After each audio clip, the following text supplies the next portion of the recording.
Hello guys, இன்னைக்கு பாத்தீங்கன்னா காளான் கிரேவி செய்யலாம்னு சொல்லிட்டு பிளான் பண்ணிட்டு இருந்தோம். பிளான்ல இல்ல, காளான் கிரேவி நான் தான் செய்யறேன். இன்னைக்கு எல்லாரும் நான் செய்யறதா சாப்பிட்டோம். சரியா? அதுக்கே மூஞ்சி அப்படியே வச்சுக்கிற. யாரு? நானு. வண்டர். ஓகே, இப்போ என்ன பண்ணி வச்சிருக்கீங்க காட்டுங்க பாப்போம். ஜஸ்ட் ஆனியன் வந்துட்டு ஸ்லைஸ் போட்டுறேன். எஸ், அது இன்னொரு ஆனியனே சொல்லும்போது தான் வேற லெவல்ல இருக்கு. அப்புறம் நக்கலா? எஸ், சிக்கலாயிரும். Thank you. தக்காளியை வந்துட்டு நான் கட் பண்ணி வச்சிருக்கேன். ஓகே, தக்காளி பல பழம் லாவணி நினைச்சுக்காதீங்க. இது வந்துட்டு தக்காளி அவ்வளவுதான். பச்சை மிளகால கைய வச்சுட்டு கண்ணுல கைய வச்சு இது அம்மா இது வந்துட்டு தொட்டாலுமே வந்துட்டு எல்லாமே காரத்துல இருந்து எல்லாத்தையுமே எங்கேயோ மூக்குறையில வச்சிருந்தா அவ்வளவுதான். அப்புறம் இஞ்சி யாரு? உங்க அப்பாவா? இது வந்து இஞ்சியா? இஞ்சி வந்து வெளிநாட்டுல பண்ணுவோம் தெரியுமா? சார், நீங்க திருப்பி பண்றீங்க, கொஞ்சம் கரெக்டா பண்ணுங்க. ஓகே, கரெக்டா தான் பண்றீங்க சார். அட மென்டல்.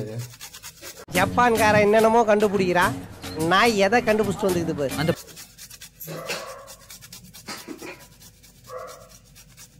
இப்படி எல்லாம் பண்ணா நினைக்கிறேன். நீங்க வெளிநாட்டு ஆள் ஆயிடுமா? வெளிநாட்டு ஆளுன்னா தேவையில்ல, செய்யறதே செஞ்சா போதும். அவங்க எல்லாம் பெருசா கூட செய்வாங்க, நமக்கு இது போதும் இல்ல. Oh my god. காளான் கட்டுங்க. காளான் எங்க? காளான். ஓ, திஸ் இஸ் காளான். இது என்னது? இது வந்துட்டு வாயில சிக்க கூடாதனால கொஞ்சோண்டு போட்டுக்கிறேன். லைட்டா பட்டால மொத்தமா துப்பிடுவாங்களா?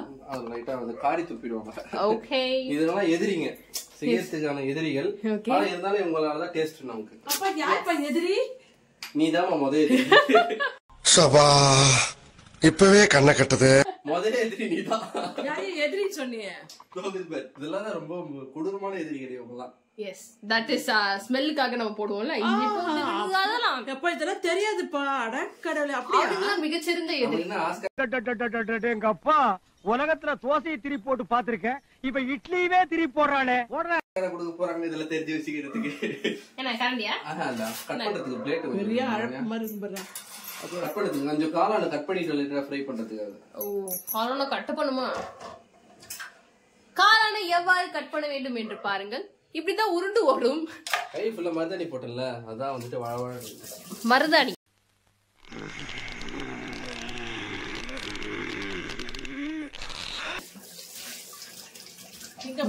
அடுப்புல வச்ச மாதிரி இருக்கா? காளான 4 போடுவா, 6 போடுவா, 8 போடுவா. ஒன்னாவே போட்டா கூட நான் சாப்பிடுவேன். நமக்கு சோறு தான் முக்கியம். நீ எதுக்குள்ள சாப்பிடுன்னு தெரியும் எனக்கு. எப்ப பார்த்தாலும் சோறு சோறு சோறுன்னு. காளான் வந்துட்டு சித்தப்பா, நீ கொடுத்த காளான் தான் சித்தப்பா. சித்தப்பு சித்தப்பு சித்தப்பு சித்தப்பு சித்தப்பு. நீங்க நினைக்கிற மாதிரி சித்தால வர சித்தப்பு கிடையாது. சின்னதா ஒரு ஆசை சித்தப்பா. கும்பலா உட்காந்து சாப்பிடலாம்னு ஒரு ஆசை தான், ஆனா அது நடக்க போறது இல்ல.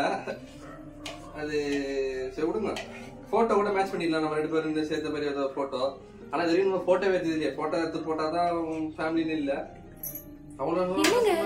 அந்த காளான் டிசைனே வேற மாதிரி இருக்கு, கொஞ்சம் புள்ளத்தாச்சி மாதிரி இருக்கு. அது காளான் வந்துட்டு சாப்பிட்டு சாப்பிட்டு இப்படி ஆயிட்டாரு. ஃபியூச்சர்ல நீ இந்த மாதிரி ஆகணும்னு நான் எதிர்பார்க்கறேன். இது புள்ளத்தாச்சி இல்ல. யாரு சாமி நீ? குண்டா? அதான் நான் மென்ஷன் பண்ணிட்டேன் அப்புறம் குண்டான்ட்டு. இது நம்ம ஒரு பக்கம் வண்டியை திருப்புனா அது ஒரு பக்கம் போதடா கடவுளே. சரி சிரிக்காதீங்க, அப்படியே வந்துட்டு என்னமோ ஒரு பெரிய காமெடி பண்ற மாதிரியும். இதெல்லாம் எடிட்ல தூக்கிடு. சாகுறதுன்னு முடிவு பண்ணதுக்கு அப்புறம் தூக்கல மாட்டிக்கிட்டானே, லாரியில மாட்டிக்கிட்டானே, எல்லாம் ஒண்ணுதானே. பருத்தி வீரன். பருத்தி வீரன் அவ்வளவுதான். அந்த பருத்தி வீரன் சித்தப்பு தான் நமக்கு. நமக்குள்ள சித்தா சித்தப்பு கிடையாது. எங்கங்க கேக்குறான் உன்ன மாதிரி ஏதாச்சும் வீணா போனவன் சொன்னா அப்படியா சொல்லுவா அந்த டைலாக்? சொல்லக்கூடாதாடா. எங்கெங்க கேக்குறான்? கண்ட நாயெல்லாம் புத்தி சொல்லண்டா, ஒழுங்காடுறான்னா கேட்கணும்ல. நீ சொல்லிட்டல்லப்ப, ஏதாவது நீ சொல்லிட்டல, இப்போ அவன் கேட்டுருவானா? இப்போ ஆமா, அந்த பேனல் நம்பர் அது. சாரி, எனக்கு பேனல்லாம் தெரியாது. சரி, மாங்காய்ல மாங்கால உப்பு போட்டு சாப்பிடுவேன். இந்த பக்கம் நருட்டோ, இந்த பக்கம் லூஃபி. இவங்க மட்டும் பார்த்தா நல்லா இருக்கும். எனக்கு ஒரு காபி குடுத்தா நல்லா இருக்கும். காஃபியா? பைத்தியமாயவே ரொம்ப நேரம் நல்லா பேசிக்கிட்டாரையா. மணி 9 காப்பி கேக்குதா? மணியை கேட்கலையே, காப்பியை தானே கேட்டேன். மணியை கேட்கல, நீங்க காப்பியை கேட்டீங்க. எஸ், காப்பி வேணும், காப்பி கிட்ட கேட்கணும். ஏன் கேக்குற? அதான் காப்பி கிட்ட கேக்குறேன். அம்மா கிட்ட கேளு. அம்மா காப்பி இல்லையே. ஐய உன்னை வைத்தியக்காரி நினைச்சா பைத்தியக்காரி மாதிரி பேசிக்கிட்டு இருக்க. அப்பா ஆமா ரொம்ப கஷ்டப்பட